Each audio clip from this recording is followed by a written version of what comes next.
How to make a last-minute Kylo Ren costume because you were going to put a lot of money and effort into it and you've already bought multiple items including 3 yards of black canvas that all needs to be pleated, but you've realized that you can't get the costume done the way you'd like to in the amount of time you have before Halloween because school, college applications, work, life in general. Yay! Step 1! Get a black hooded long coat that only you own because you made the pattern yourself and you haven't gotten around to selling said pattern or completed coats. Step 2! Make a belt. It's literally a 6-inch wide piece of leather with a rectangle of foam or plastic on the front. Step 3! Make a hood out of way too much black fabric because the one on your coat isn't big enough, which is something you tried to avoid when creating the pattern and you still couldn't get right. Also, you got sick the weekend before Halloween, so you had to go buy the fabric and stay up until 1 a.m. the night before Halloween just to get it done in time. Step 4!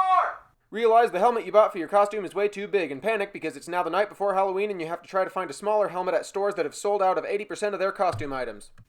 Step 5! Grab the lightsaber, gloves, and boots that you bought for your good quality planned in advance I'm gonna use most of my paycheck on this project costume and use them for this piece of crap instead. Congratulations! You just BS'd your way through a project that would have looked so much cooler if you would just learn to organize your time correctly and plan these things further in advance instead of always giving yourself a 2-month deadline! Bonus step! Make a video about it and then don't upload it until 2 weeks after Halloween!